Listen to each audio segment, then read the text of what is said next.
Lupakan MACD, RSI, Simple Moving Average, Fibonacci Indicator, karena kita punya indikator baru buat Bitcoin, yaitu indikator ketakutan dan indikator kerakusan.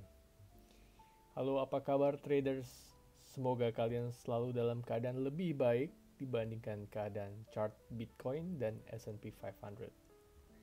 Kembali bersama saya The Dude di Kripto dan Saham USA.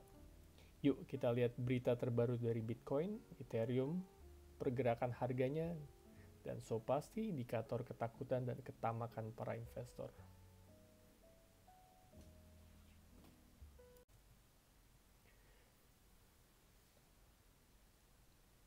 Disclaimer again, I am not your cat, not your financial advisor, nor I am the robo trading. Trading is risky and some of traders lose their money.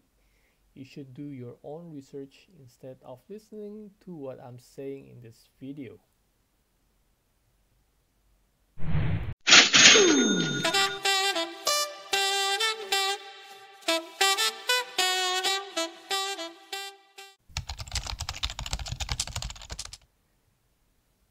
Jadi ada indikator baru buat pecinta kripto. Yang terakhir indikatornya ini berdasarkan ketamakan dan ketakutan. Sebenarnya bukan barang baru karena di Wall Street ini dulunya udah ada untuk menjustifikasi kapan saatnya untuk buying the dip dari saat penurunan tajamnya.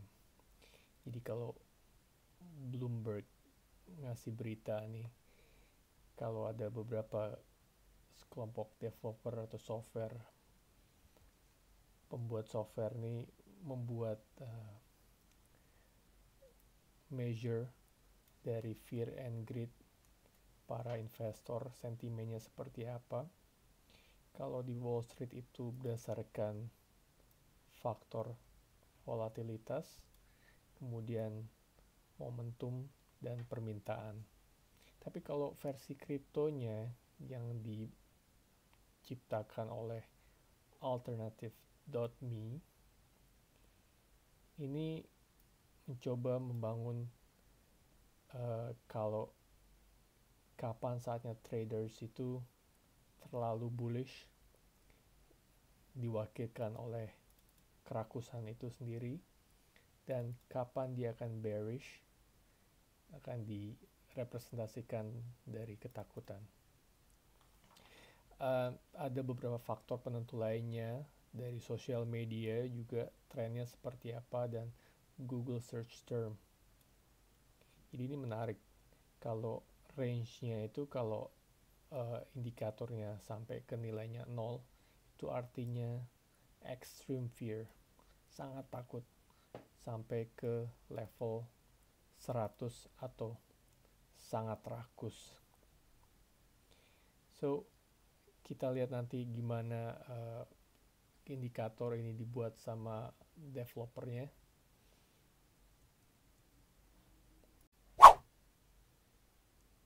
Jadi kalau menurut websitenya Alternative.me, Crypto Fear and Greed Index ini, apa aja yang menjadi tolak ukur dari ketakutan dan ketamakan itu sendiri.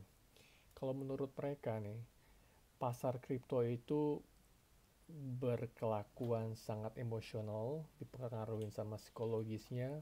Orang-orang itu cenderung menjadi rakus ketika marketnya itu mulai naik.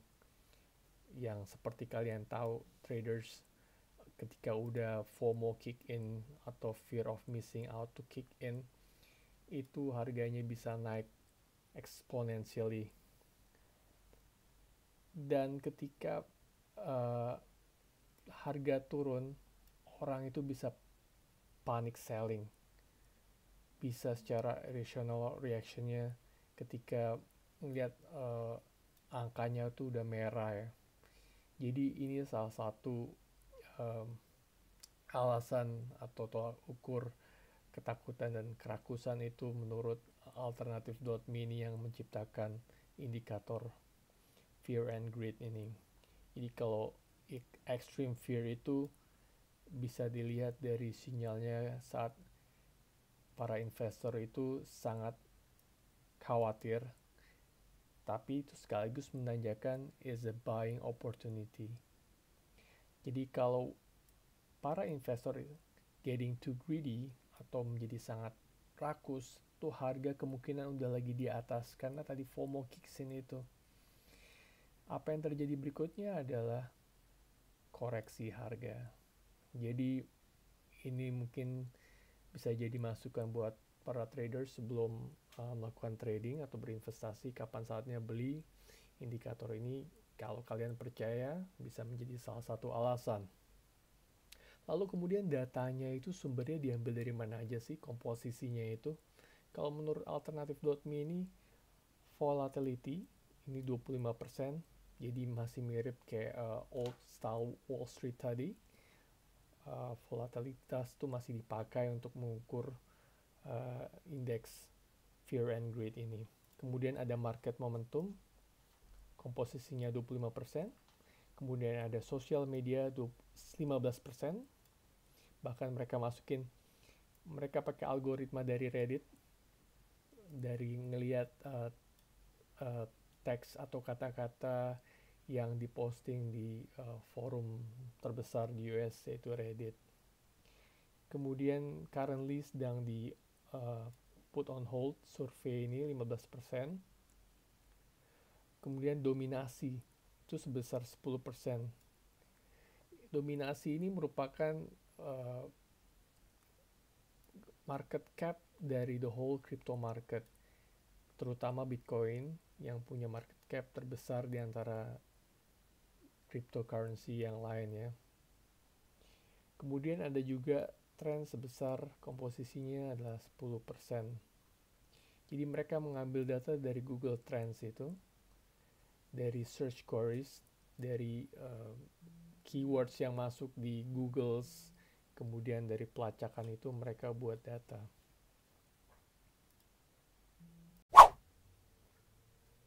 Kemudian sebenarnya Fear and Greed Index ini per tanggal 18 ini, mereka itu ada di mana sih, data itu menunjukkan seperti apa. Jadi kalau menurut alternative.me ini, saat ini Fear and Greed Index Bitcoin itu ada di extreme fear atau angkanya menunjukkan angka 24. Kemarin menunjukkan angka 23. Minggu lalu itu bahkan angkanya mencapai 16 ketika dia drop banget. Kalau bulan lalu itu cukup netral, which is 54.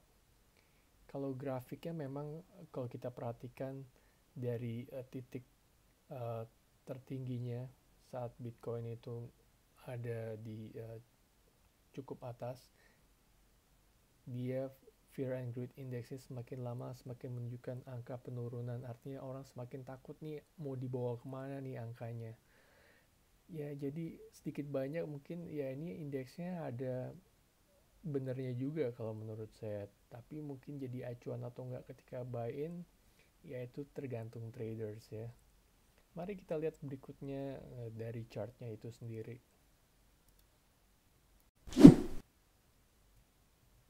Jadi ini chartnya Bitcoin per saat ini tanggal 18 di time frame 5 menit. Kalau per hari ini dibuka itu Bitcoin sebenarnya sudah ada di level lebih rendah. Bahkan dia sempat menyentuh angka titik terendahnya dia 45.504 sampai kemudian dia bounce up lagi ke atas ke nilai perdagangan 46.800-an. Ini dia udah ngebentuk kayak W shape ini. Dia udah mantul lagi ke atas. Lalu kita lihat bagaimana grafik itu per hariannya. Sebenarnya Bitcoin itu kalau kita lihat per hariannya, secara umum dia lagi bearish banget. Karena sempat di titik angka 69.000, kemudian turun-turun terus. Itulah kenapa Fear and Greed Indexnya ini mengkhawatirkan buat para traders nih mau dibawa kemana nih jatuhnya terus. Karena Jadi bisa aja seperti yang sudah saya bahas di waktu yang lampau, kalau bentuknya ini sudah kayak head and shoulder ya sebenarnya kalau kita gambarin begini. Ini bisa aja begini kemudian turun lagi di kisarannya 14-15 Februari mungkin bisa jadi membentuk kurva seperti itu, atau bahkan dia justru bounce up ke atas. Kita nggak ada yang tahu seperti apa. Mungkin ada pengaruh dari kemarin wait and see dari the Fed yang bakal tapering di tahun depan. Mungkin tahun depan ada koreksi dari Bitcoin, kita lihat aja nanti perkembangannya ya. Kalau dari grafik ini secara keseluruhan, Bitcoin itu sebenarnya mau menunjukkan tren penurunan ada di lower, maksud saya higher low-nya dia, karena dari year on year selama 1 tahun ini trennya itu dia tetap naik ya. Selama 1 tahun ini kita bisa ngelihat volume perdagangannya ada di 26 juta. Sangat menarik sekali, tetap menjadi salah satu aset yang dipegang banyak orang ya. Bahkan gold sekalipun masih sangat menarik nih, karena dia kalau ngelihat dari yang warna merah ini, dia selama 1 tahun ini, kurun waktu ini, dia sudah mencapai yield atau returnnya itu 2 kali lipatnya dari harga di tahun lalu. Itu kurang lebih ada di pembukaan 22.797 dan diperdagangkan per hari ini 46.900, jadi kurang lebih sudah 110%. Jadi ini luar biasa, investasi yang menarik buat kalian yang percaya blockchain teknologi itu akan membawa hasil yang menguntungkan ke depannya. Dan ini terbukti selama 1 tahun ini. Kalau kalian naruh duit kalian buat investasi di tahun lalu, ya kalian sudah mengeruk keuntungan 2 kali lipatnya.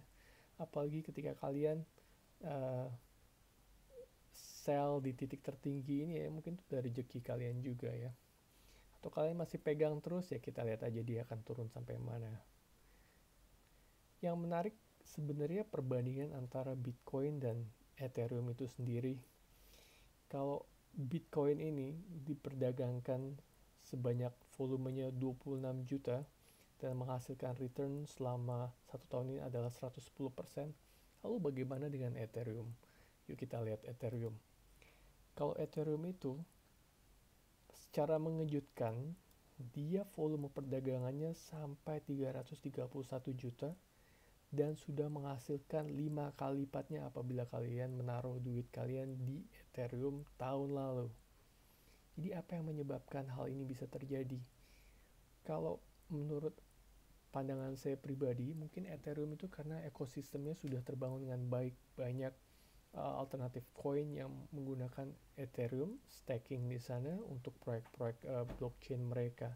Jadi ini mungkin salah satu penyebabnya Ethereum lebih banyak diperdagangkan. Jadi mungkin jadi salah satu pertimbangan traders mungkin ke depannya, mungkin lebih ke Ethereum atau mungkin tetap stay di Bitcoin. Oke, segitu aja penjelasan dari saya. Semoga bermanfaat buat kalian para traders. Jangan lupa like dan subscribe video ini. Terima kasih.